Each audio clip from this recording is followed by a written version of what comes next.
जसं आता नवरात्री आहे, तर मग या नवरात्रीमध्ये अनेक बायकांना पिरियड्सचा हा प्रॉब्लेम येतोच येतो. तर मग पिरियड्समध्ये नवरात्रीचे किंवा देवीची पूजा करणं कितपत योग्य आहे?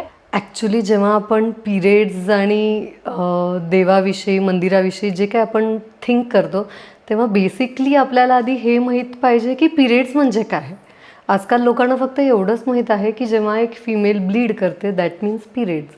बट असं नाही आहे. अकॉर्डिंग टू आयुर्वेदा त्याला म्हणतात रजस्वला. स्त्री रजस्वला असते. म्हणजे काय की आपल्या बॉडीतनं जर आपण प्रेग्नंट नाही राहिलो, सपोज ओवमला स्पर्म नाही मिळाला, तर जे काही एंडोमेट्रियल लायनिंग्स बनलेत, जे काही तिथं ब्लड सप्लाय, तो सगळा डाऊनवर्ड फ्लो होऊन एलिमिनेट होतो बॉडीतनं. तो एलिमिनेट का होतो की पुढची प्रेग्नन्सी परत चांगली राहावी, पुढच्या प्रेग्नन्सीसाठी एक चांगली तयारी व्हावी शरीराची, म्हणून ते एलिमिनेट होतं. शरीरात 5 प्रकारचे वात आहेत.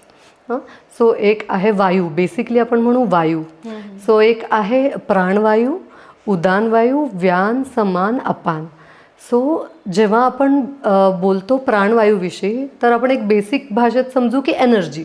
So pranavayu, what do you mean by pranavayu? की to take energy inside.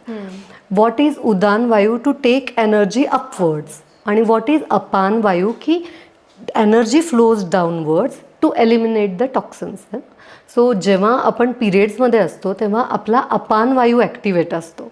So अपान वायू जेव्हा ॲक्टिवेट असतो त्यावेळेस आपली बॉडीमधनं एलिमिनेशनची प्रोसेस होत असते.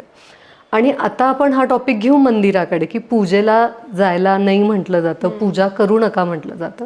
कारण जेव्हा तुम्ही मंदिरात जाता तेव्हा मंदिरात खूप एक पॉझिटिव्ह एनर्जी असते, तिथले व्हायब्रेशन्स खूप स्ट्रॉंग असतात आणि मंदिरामध्ये आपला उदान वायू हा ॲक्टिवेट होतो. जेव्हा तुम्ही मंदिरात जाता तेव्हा एनर्जी फ्लोज अपवर्ड्स. तर मग जेव्हा एनर्जी अपवर्ड फ्लो होते आणि तुम्ही मेन्स्ट्रुएटिंग वुमनमध्ये एनर्जी डाऊनवर्ड आहे, जेव्हा तुम्ही ह्या दोघा एनर्जीजला कंबाईन करता की उदान वायू आणि अपान वायू दोघांना जर एकत्र आणून ॲक्टिवेट कराल तर ते तुमच्या बॉडीमध्ये इम्बॅलन्स क्रिएट करेल. So basic it was a common sense की 2 डिफरंट एनर्जीज एकत्र आणलं तर इट क्रिएट इम्बॅलन्स. इथं पाप पुण्य कुठून आलं we don't know, but it was just to protect a female body. की जर 2 एनर्जीज एकत्र येतील तर तिला त्रास होईल, तिच्या शरीराला त्रास होईल, म्हणून ही कन्सेप्ट होती की मंदिरात जाऊ नका.